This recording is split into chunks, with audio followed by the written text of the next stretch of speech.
બુલેટિનની શરૂઆત કરીએ મોરબીના રફાડેશ્વર ગામે મગફળીના ગોડાઉનમાં આગ યથાવત। સતત ત્રીજા દિવસે ગોડાઉનમાં લાગેલી આગ યથાવત છે।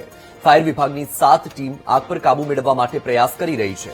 રિલાયન્સની ફાયરની ટીમ ફોમનો છંટકાવ કરી રહી છે। આગમાં ગોડાઉનમાં રહેલી 1,59,561 મગફળીની બોરી બળીને ખાક। 44 કરોડથી વધુની મગફળી આગમાં સ્વાહા થઈ હોવાનો દાવો। મોરબી તાલુકા પોલીસમાં ફરિયાદ નોંધાઈ છે। એફએસએલ અને પોલીસની ટીમ ઘટના સ્થળે।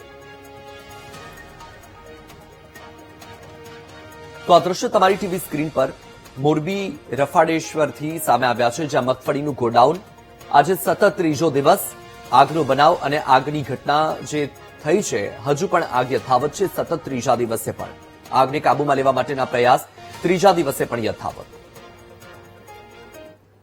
જુદા જુદા સેન્ટરોની નાફેડ દ્વારા સંગ્રહિત 1,59,581 બેગ આની અંદર હતી। એટલે એ અંગેની એફઆઈઆર માટે પોલીસ સ્ટેશને એફઆઈઆર નોંધવામાં આવી, જેમાં પણ એ જ વિગતો આપી અને એફઆઈઆર નોંધી લીધી છે। તેઓ અહીં હવે આવીને પંચનામુને કરશે આજે, અને એ ઉપરાંત અહીંના જે સીસીટીવી કેમેરાના ડીવીઆર પણ એ લઈ ગયા છે અને એમની તપાસ કરી અને બાકીની અમને જાણ કરશે। રફાડેશ્વર પાસે આવેલા ગોડાઉનમાં મગફળીમાં આગ લાગવાનો બનાવ બન્યો હતો। આજે ત્રીજો દિવસ છે અને અત્યારે હાલ ફાયર ટીમ દ્વારા જે આગ બુઝાવવાની કામગીરી યથાવત છે। 3 દિવસ પહેલા અહીંયા જે આગ લાગવામાં આવી હતી ને મોટા પ્રમાણમાં આગ લાગી હતી, જેમાં મોટા પ્રમાણમાં જે મગફળી છે બળીને ખાક થઈ ગઈ હતી। હાલ અત્યારે વાત કરવામાં આવે તો અત્યારે જે વિવિધ જે ટીમો દ્વારા છે આ ફાયર બુઝાવવાની જે કામગીરી છે ચાલુ રહી છે।